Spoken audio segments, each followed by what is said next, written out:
les effets de la parole de Dieu. Cette parole de Dieu, eh bien, elle est puissante. Cette parole de Dieu, elle peut changer nos vies. Cette parole de Dieu, elle pénètre. Nous avons vu ça. Et cette parole de Dieu, elle est vivante, elle est agissante. Si tu t'exposes à cette parole de Dieu, elle ne va pas te laisser tranquille. Elle va te remuer.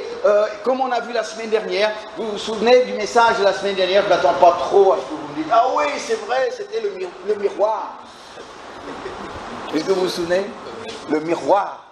Cette parole de Dieu nous dit qu'elle est un miroir. Et le matin, quand vous vous regardez dans le miroir, c'est ce seul moment de la journée où vous allez voir ce que tous les autres vont voir toute la journée.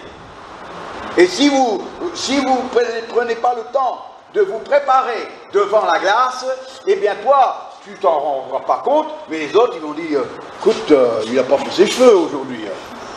Il n'a pas fait ses cheveux. Et donc, la parole de Dieu nous permet de nous préparer à aller à la rencontre de notre journée.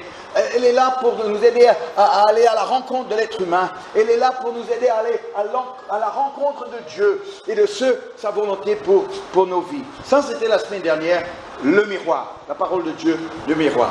Ce matin, eh bien, c'est la parole de Dieu qui est une lampe, les effets de la parole de Dieu.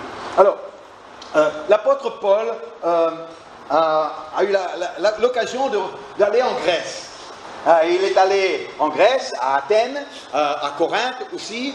Et quand il était à Athènes, il était dans un contexte qui n'était pas son contexte habituel.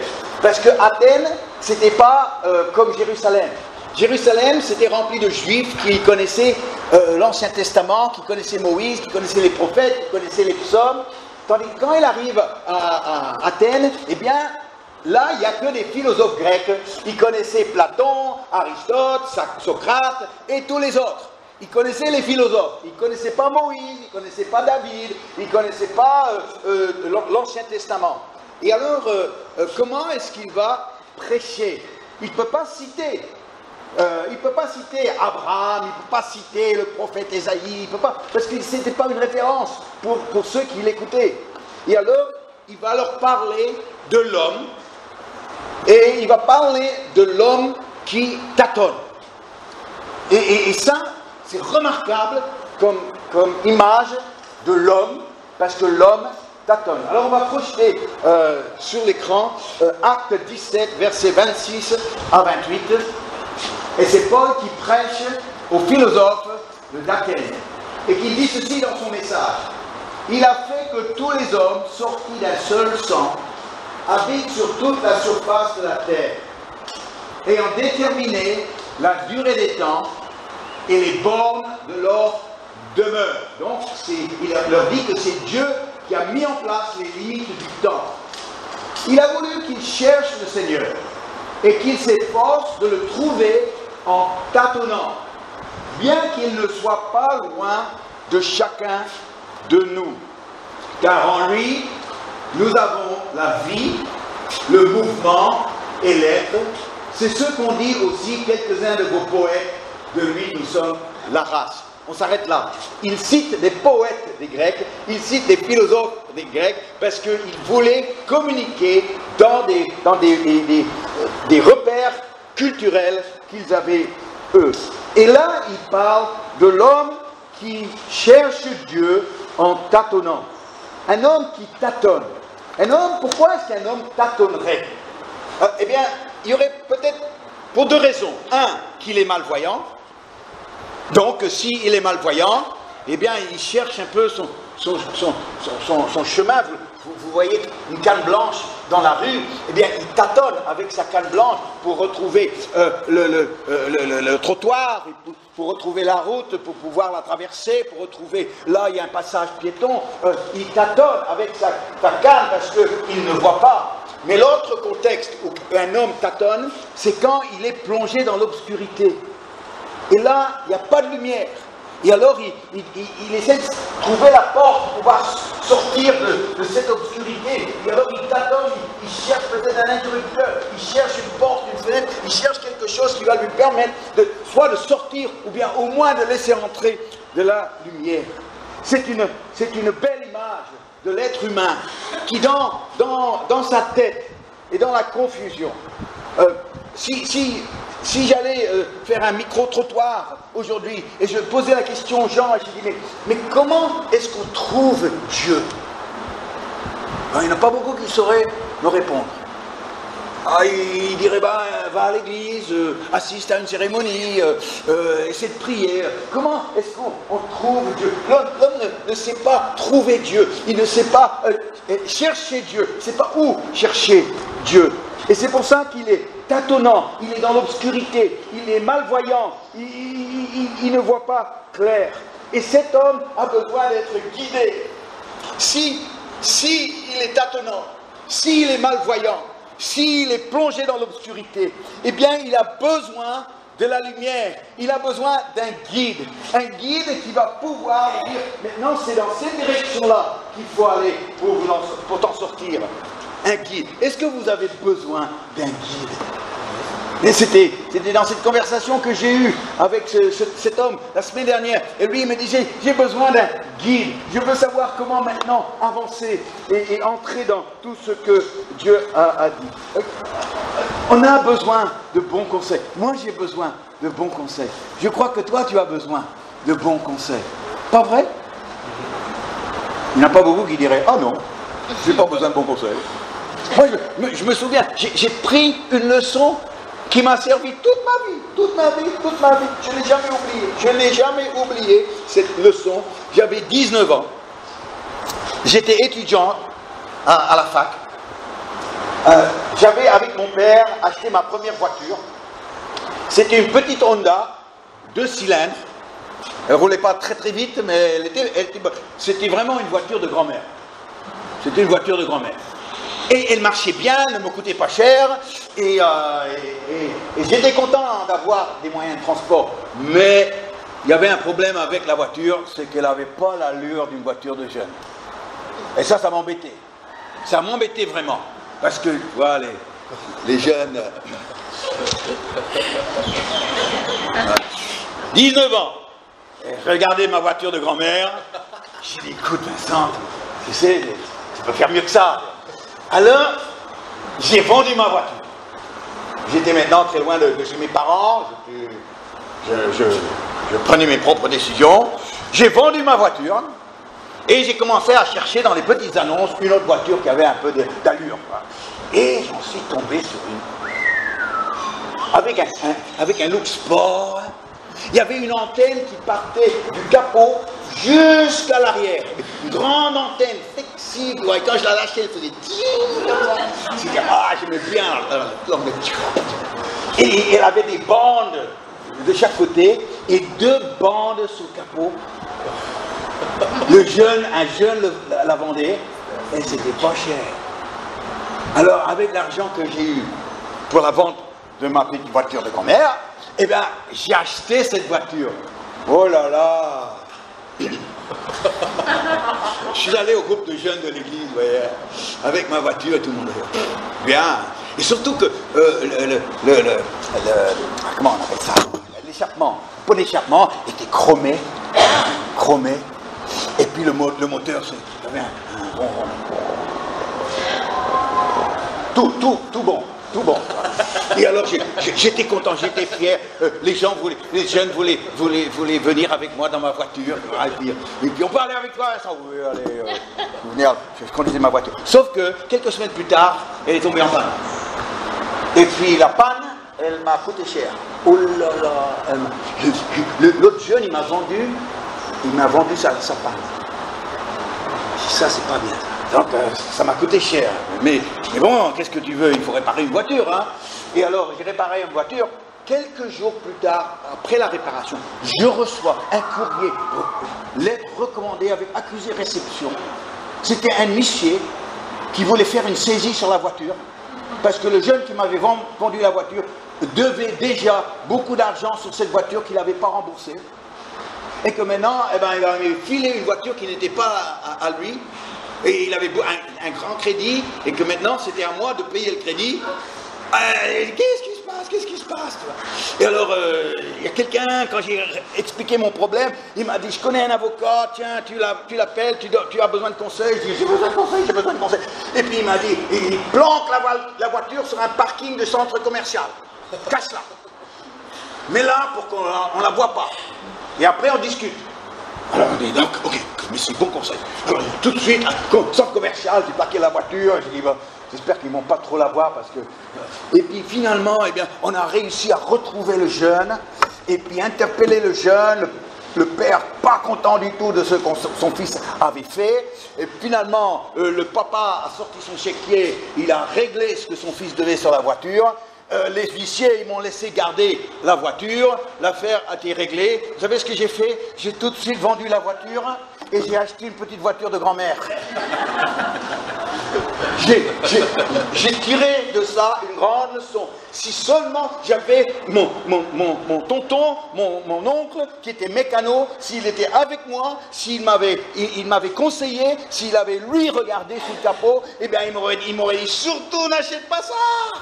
Surtout, mais parce que j'étais sûr que j'avais pas besoin de conseils, j'avais pas besoin d'être guidé, j'avais pas besoin d'un éclairage, une lumière de l'extérieur. Et bien alors là, j'ai pris la claque. J'ai pris la claque, mais elle m'a bien servi. Elle m'a bien servi. Parce que c'est pas tout ce qui tape l'œil qui finalement, c'est ce qui va répondre à notre vrai besoin. Dans notre vie avec Dieu, on tâtonne. C'est vrai, chercher, trouver Dieu, c'est pas si facile que ça. Hein. C'est pas si facile que ça. Et en fait, d'être agréable à Dieu, eh bien, ça se travaille. Et pour ça, eh bien, on a besoin justement d'être aidé, d'être guidé, d'être éclairé. Il nous faut une lampe. Et cette lampe, Dieu nous l'a donnée pour que l'homme ne tâtonne plus. Il l'a donnée pour que toi, tu ne tâtonnes pas. Pour que moi, je ne tâtonne pas. Pour que je sois éclairé. Regardez ce que David nous dit par rapport à la lampe. Le psaume 119, verset 105. Ta parole est une lampe à mes pieds et une lumière sur mon sentier. Ta parole est une lampe à mes pieds et une lumière sur mon sentier. Cette parole de Dieu va agir de deux façons dans nos vies. Premièrement, une lampe à mes pieds. Ça veut dire les pas que je fais. Et chaque pas que je fais, eh bien, est éclairé. Chaque décision que je prends peut être éclairée par la parole de Dieu. Mais non seulement est-ce que cette lampe est utile pour éclairer le pas que je vais faire, la décision que je vais prendre, mais cette lampe est aussi utile pour mettre une lumière sur mon sentier, pour que je puisse voir où je vais. Et parce que si je fais un pas, mais je ne suis pas sur le bon chemin, eh bien ce pas, eh bien, ne nous amènera pas vers le destin. Cette parole de Dieu, elle est là pour nos décisions. Elle est là pour ce que tu dois faire demain, ce que tu dois faire aujourd'hui. Et cette parole de Dieu peut t'aider à rentrer dans la volonté de Dieu. Et si on ne la consulte pas, si on n'a pas le souci de que dit la parole de Dieu, eh bien, on va faire selon sa pensée, on va faire selon ce qu'on entend autour de nous, on va faire en fonction de ce qu'on a vu d'autres faire. Oui, mais c'est pas comme ça qu'on fait nos pas, c'est pas comme ça qu'on marche sur ce sentier sur lequel Jésus nous a mis. Non, c'est la vie. Quand on fait la queue pour payer pour son essence, on est souvent devant un stand de magazines, pour ceux qui font le plein. Et puis, moi, quand je dis ça, je lis les grands titres.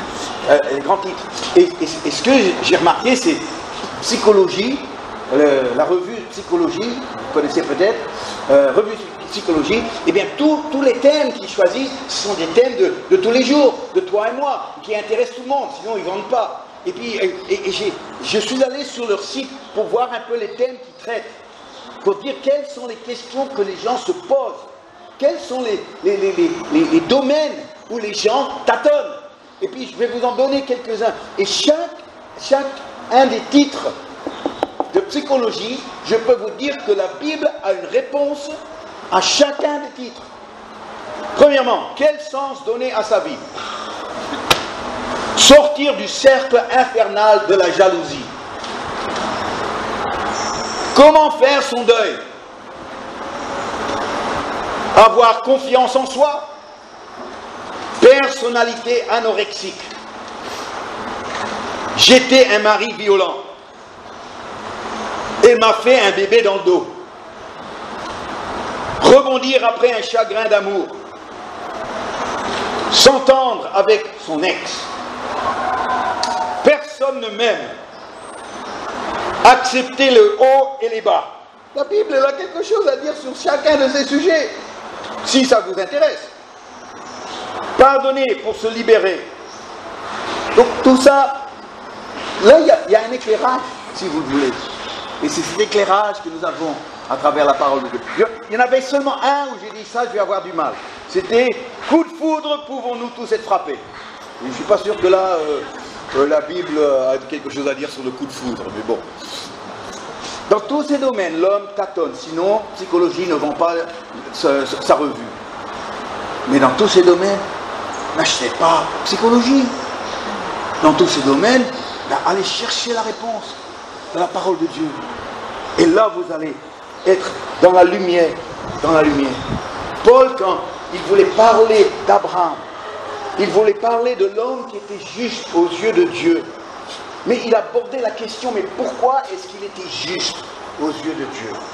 Et il était là avec Abraham pour parler qu'il était juste à cause de la foi qu'il avait et pas à cause des œuvres qu'il a fait. Et ça c'est en Romains 4, chapitre 4, il a parlé de ça. Et chaque fois que Paul parle dans un domaine vraiment important comme le salut qui nous vient par la grâce de Dieu, la foi et pas les œuvres, eh bien chaque fois il a cette phrase, car que dit l'Écriture? Il ramène le lecteur, il ramène l'auditeur à cette simple formule, que dit l'Écriture? Il dit parce que si tu veux la vérité, si tu veux que Dieu t'éclaire selon sa volonté, eh bien c'est la question qu'il faut se poser chaque fois, car que dit l'Écriture? Mais cet éclairage, c'est dans tous les domaines de la vie. Chaque fois qu'il y a une question sensible, eh bien, que dit l'Écriture? Quand on me pose la question, est-ce qu'on peut être chrétien et homosexuel? Alors, comment je réponds? Que dit l'Écriture? Si quelqu'un me pose la question, est-ce qu'on a besoin, en tant que chrétien, de faire partie d'une assemblée chrétienne? Je dis, je ne vous donne pas mon opinion. Que dit l'Écriture? Une autre question, est-ce qu'on doit pardonner quelqu'un qui n'a pas regretté son acte? Mais que dit l'Écriture? C'est pas mon point de vue, c'est pas une opinion qui compte. C'est de pouvoir ramener la personne à lire le passage qui concerne la question qui est posée. Mais maintenant, cet éclairage, c'est pas comme les lampadaires qu'on a au bord de la route. C'est un éclairage extérieur. Non, la parole de Dieu a besoin d'habiter en nous et nous éclaire intérieurement. Regardez Colossiens 3, verset 16. Il nous dit ceci par rapport à la parole de Dieu. Que la parole de Christ demeure en vous dans toute sa richesse. Instruisez-vous et exhortez-vous les uns les autres en toute sagesse par des psaumes, par des hymnes, par des cantiques spirituels, chantant à Dieu dans vos cœurs en vertu de la grâce. Vous savez que en chantant des chants comme on chante ce matin, eh bien vous allez apprendre la parole de Dieu. Parce que souvent, les paroles des chants, c'est simplement des paroles de l'Écriture, de la Bible, mais mis à la musique. Et quand vous le chantez, eh bien vous êtes en train de chanter, vous êtes en train de libérer toute la profondeur et la richesse de cette parole de Dieu. Mais c'est pour ça que de mémoriser aussi quelques versets, des versets clés, comme ça à tout moment tu peux les sortir. Comme ça, si tu dis celui qui est en Christ est une nouvelle création. Toutes choses sont passées. Voici toutes choses sont passées, voici toutes choses sont devenues nouvelles. Et là, quand tu peux dire ça, si le passé revient et tu dis, je suis en Christ, je suis une nouvelle créature, voici, les choses anciennes sont passées, toutes choses sont devenues nouvelles. Eh bien ça, c'est faire habiter la parole de Dieu en soi. C'est un peu comme, c'est de dire que ça doit rentrer là-dedans, ça doit rentrer là-dedans. Wow. c'est quand vous faites une verveine, une infusion, vous prenez le sachet et vous le trempez dedans. Vous ne le trempez pas une fois et vous le sortez. Vous devez laisser le temps pour que l'eau agisse sur le sachet et que tout ce qui est dans ce sachet commence à rentrer dans l'eau.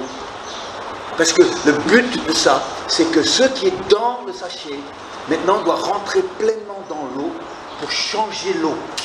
Pour changer l'eau. Et la parole de Dieu, c'est comme ce sachet de verveine, qu'on le trempe dans notre vie, et à force de le tremper dans notre vie, et bien maintenant, notre vie prend l'odeur, notre vie prend le goût de la parole de Dieu.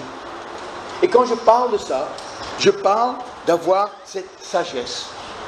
Oui, je connais la parole de Dieu depuis 19 ans. Depuis 19 ans. Oh là là. Je connais Jésus depuis 15 ans, mais je ne connaissais pas la parole de Dieu pendant ces 4 premières années. Mais quand, à 19 ans, j'ai commencé à entendre la prédication et j'ai commencé à comprendre l'importance de la Bible, alors là, je la dévorais. Alors là, je voulais l'étudier. Alors là, je voulais la comprendre. Alors là, je ne pouvais pas assez prendre. Et puis j'ai 63 ans maintenant. Faites le compte. Ça fait 44 ans. 44 ans où le sachet de verveine trempe dans l'eau. Voilà. Alors, qu'est-ce qu'il y a dans l'eau? Après 44 ans. Qu'est-ce qu'il y a dans l'eau après 44 ans? Eh bien, il y a la sagesse de la parole. Et c'est ça ce qui laisse. C'est ça ce qui reste dans l'eau. Quand on laisse le sachet de la parole de Dieu dans l'eau pour aussi longtemps, elle est bouillante, l'eau, et bien maintenant, c'est la sagesse qui est dans cette parole, parce qu'on se fait tremper dans sa vie pendant tout ce temps, et bien maintenant, c'est la sagesse de la parole de Dieu qui remplit la tête, qui remplit le cœur, qui remplit les émotions, qui remplit notre façon de prendre des décisions. Et ça nous protège, ça nous aide. On n'a pas les mêmes réactions que ceux qui n'ont pas du tout la parole de Dieu qui est en eux. Est-ce que je suis mieux que les autres? Non. Mais ce que j'ai laissé tremper en moi est beaucoup mieux que ce que les autres laissent tremper chez eux. Et ça se voit aussi. Et si aujourd'hui, eh bien, tu as compris l'image et tu vas prendre cette parole et tu dis, moi, je veux la connaître, je veux la vivre, je veux avoir ses réponses. Quand quelqu'un me pose une question, je veux savoir dans quel passage je vais pouvoir les orienter pour que cette parole soit une lampe à ses pieds et puis une lumière sur son sentier. Alléluia. Et ça, c'était le cas pour Timothée. Timothée était avec une maman qui était chrétienne, il avait une grand-mère qui était chrétienne. La maman, c'était Eunice, s'appelait Eunice, et puis c'est dans les épîtres. Et sa grand-mère, quelqu'un connaît le nom de la grand-mère? Loïs, bravo Pascal. Et donc, la grand-mère, vous imaginez, le petit Timothée, il est né, maman déjà là dans ses bras, il y a la grand-mère qui est là aussi, il est déjà entouré de chrétiens. Et il grandit dans un foyer où il y a la parole de Dieu, où il grandit avec cette sagesse. C'est la maman qui lui explique, c'est la grand-mère qui prend le temps pour lui parler, et il grandit avec cette connaissance. Et puis finalement, eh bien, c'est l'apôtre Paul qui reconnaît tout ce qui a été fait dans sa vie par la lumière de la parole de Dieu. Et aujourd'hui, eh bien, il dit, je te prends toi, jeune homme, et tu viens avec moi, parce que la base est bonne. La base est bonne. Aujourd'hui, eh bien, chacun doit pouvoir être conscient de ce qui a été trempé en nous. Cette sagesse est là maintenant. Ce qui dégage de notre vie, c'est la lumière de cette parole qui habite en nous. Alors ce matin, eh bien, on va réagir, j'espère, en disant, c'est vrai, je ne connais pas trop la Bible, je ne connais pas trop les passages, j'ai une Bible, je ne la lis pas beaucoup, quand je la lis, eh bien, je ne comprends pas trop. J'entends ça tout le temps. Ben, c'est vrai, au début, on ne sait pas quel bout prendre, on ne sait pas où commencer. Quand il y a des choses un peu compliquées, on dit, bon, bah, c'est pas pour moi. Non, mais on va pas tout comprendre tout de suite. Non. Mais tu dis, ben, je veux la connaître. Dieu a mis sa sagesse là-dedans. Non, je veux mettre cette sagesse en moi. Je veux passer les 10, les 15, les 20, les 30, les 40 prochaines années de ma vie en trempant le sachet de verveine dans mon eau, afin que tout ça se déteint et que l'eau n'est plus ce qu'elle était avant, parce que maintenant elle a le goût de la parole de Dieu. Alléluia. Est-ce que ta vie a le goût de la parole de Dieu? Est-ce que cet éclairage, maintenant, de l'extérieur pour commencer, est rentré en toi? Et maintenant, cette lumière, eh bien, elle brille de l'intérieur. Je l'espère. En tout cas, j'espère que ça vous donne envie de ne pas laisser trop d'autres sachets se tremper dans ta vie, mais de faire l'effort, de s'assurer que la parole que Dieu nous a donnée pour nous éclairer, eh bien, c'est ça ce qui t'éclaire. Et c'est ça ce qui rentre en toi. Amen. Va prier. Alléluia.